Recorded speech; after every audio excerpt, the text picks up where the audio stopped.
इस वीडियो में हम डिस्कस करेंगे एसएससी सीजीएल एग्जामिनेशन के लिए सिलेक्शन प्रोसेस के बारे में।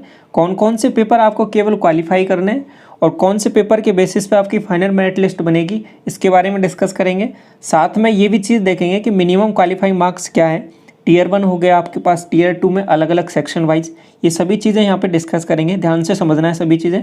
तो सबसे पहले जो मिनिमम क्राइटेरिया रख रखा है क्वालिफाइंग मार्क्स का, वो इस तरीके से है कैटेगरी वाइज।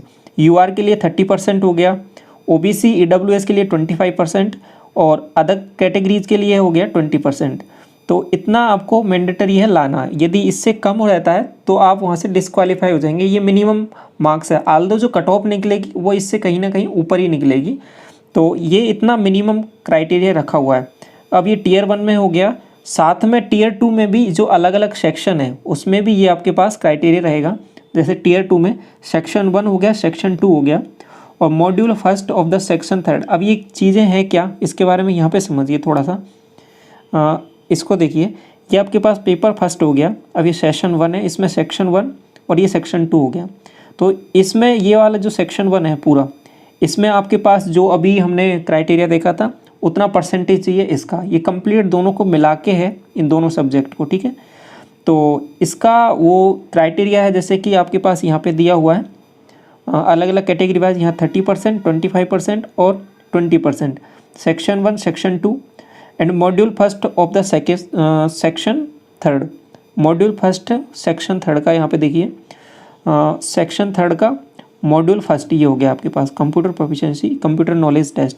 तो इसमें आपको कितने नंबर चाहिए, यहाँ पे जो भी मार्क्स हैं उसका आपको 30%, 25% और 20% निकाल लेना है। उतने मिनिमम नंबर आपको चाहिए आगे अपेयर होने के लिए, ठीक है। तो ये पूरे सेक्शन वाइज है, इसमें सब्जेक्ट वाइज नहीं है, सेक्शन वाइज है। और आगे जो पेपर सेकेंड और पेपर थर्ड होगा, जो स्टैटिस्टिक्स का होगा, एओ का होगा, उसमें भी मिनिमम इतने मार्क्स तो आपको चाहिए ही चाहिए। तो यहाँ तक ये बात क्लियर हो गई है।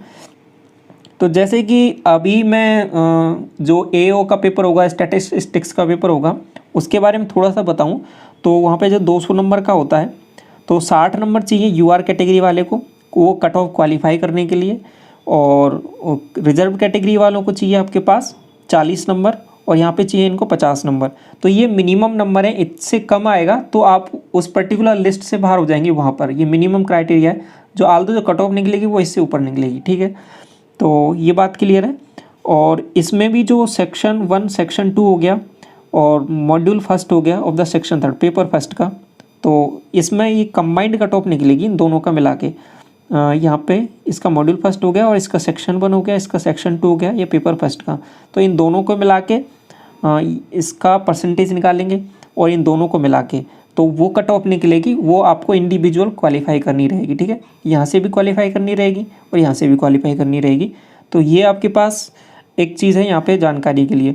अब आगे समझिए, जो पेपर फर्स्ट है उसमें वो सभी चीज़ें हैं। ये आप पेपर में फर्स्ट में ये जितनी भी एग्ज़ाम्स हैं ये सभी मैंडेटरी है और सभी पोस्ट के लिए जो एलिजिबल हैं उन सभी को ये एग्ज़ाम देना है। पेपर फर्स्ट तो सभी को ही देना है और कट ऑफ इसमें सेक्शनल हमने देख लिया किस हिसाब से निकलेगी। इसके बाद में आगे समझिए, based on the aggregate mark या performance in section 1 and section 2 of the paper first tier second examination, candidate will be shortlisted for the evaluation of the section 3।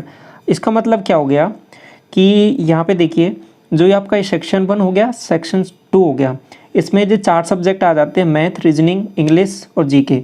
इसमें जो भी आपका परफॉर्मेंस रहेगा, जो भी इससे कट ऑफ निकलेगी, उस कट ऑफ को यदि आप क्वालिफाई करते हो तो ही आपका सेक्शन 3 ये है जो कॉपी चेक होगी इसकी, ठीक है। तो ये आपका ये एग्ज़ाम चेक किया जाएगा। अगर ये क्वालिफाई नहीं करते हैं तो ये फर्दर आगे कोई प्रोसेस से बाहर ही हो जाएंगे, इसमें कॉपी चेक नहीं होगी। तो कुल मिला के जो कट ऑफ बनने वाली है वो इन चारों सेक्शन से बनेगी। ये चारों सेक्शन यदि आपने क्वालिफाई किए हैं तो जैसे पहले होता था कि ये क्वालिफाई करने के बाद में टियर 2 एग्ज़ाम क्वालिफाई करने के बाद में टियर 3 की कॉपी चेक होती थी और सीपीटी उन्हीं को सीपीटी डीएसटी उन्हीं को बुलाया जाता था। सेम उसी के तरीके से है। तो ये कट ऑफ यहाँ से बनेगी। इसको जब क्वालिफाई किया आपने तो आपकी फर्दर कॉपी चेक होगी इस वाली कंप्यूटर नॉलेज टेस्ट वाली और डाटा एंट्री वाला सेक्शन, ये आपका फर्दर जांचा जाएगा।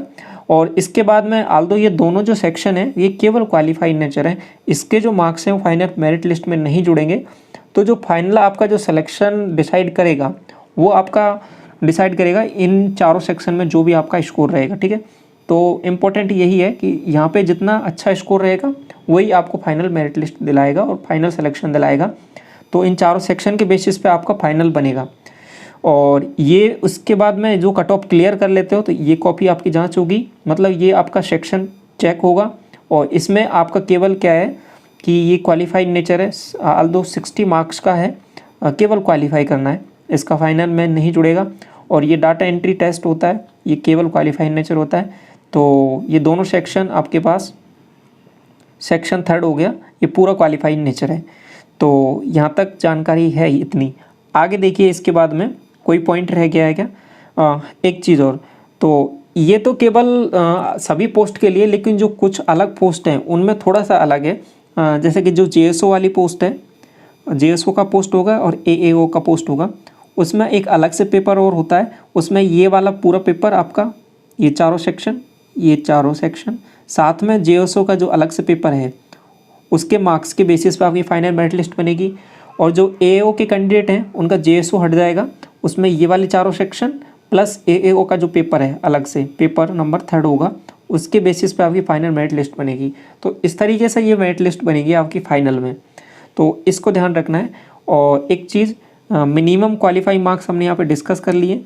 ये जो क्राइटेरिया दे रखा है ये टाइपिंग टेस्ट के लिए ये क्राइटेरिया, और ये जो जानकारी है आपके पास पेपर 3, 2 के बारे में जो जेएसओ और एओ के लिए। तो इस तरीके से जो मोड ऑफ सिलेक्शन है, सिलेक्शन प्रोसेस है, वो यहाँ पर इस तरीके से रहेगा।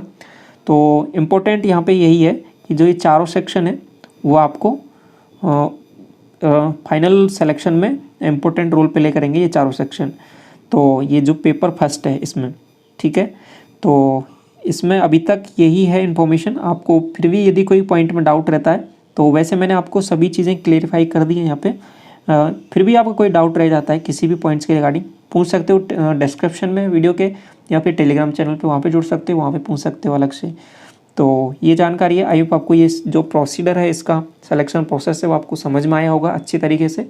तो इस वीडियो में यही तक रखते हैं। Thank you so much.